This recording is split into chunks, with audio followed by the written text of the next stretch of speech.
Welcome to cyberSmarts, a program where we feature trending topics in the cyber world.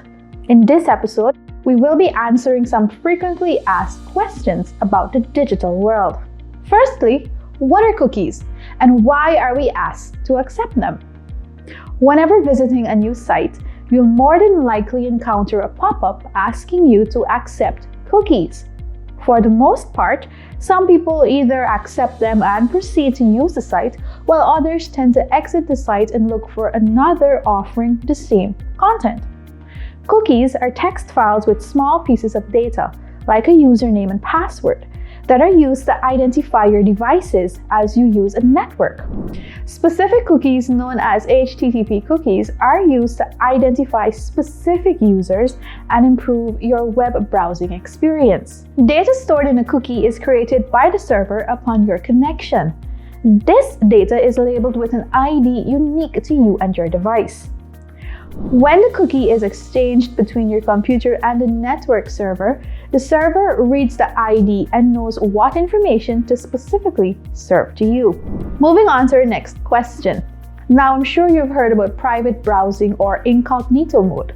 Maybe you've even used it once or twice, with the intention of not having to worry about browsing history.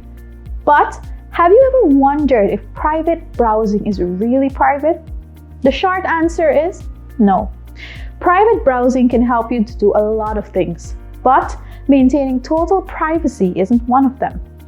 The goal of private browsing is to prevent information from being automatically stored on your device, like browsing history or cookies. With private browsing, you can remain incognito on a work device because your information won't be stored on your computer or device.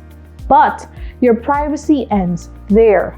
Your employer, internet service provider, the websites you visited, and government agencies may still be privy to information, including your browsing history and cookies.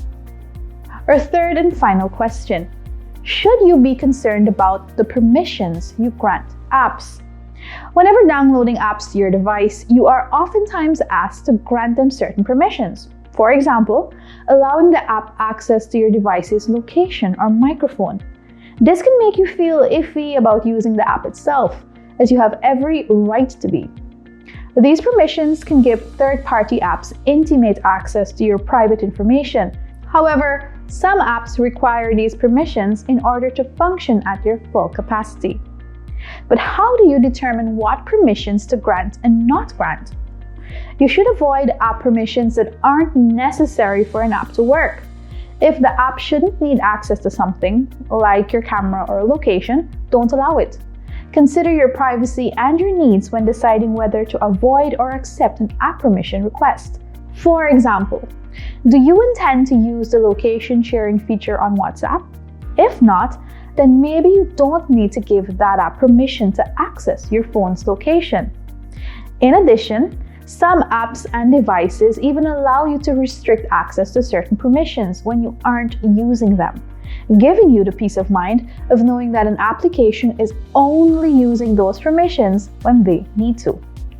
In the case where an app claims to need certain permissions to function, check that the app is safe before you install it, and make sure the app comes from a reputable developer. Be sure to leave your questions in the comment section to have them answered on another episode. Let's be cyber smart.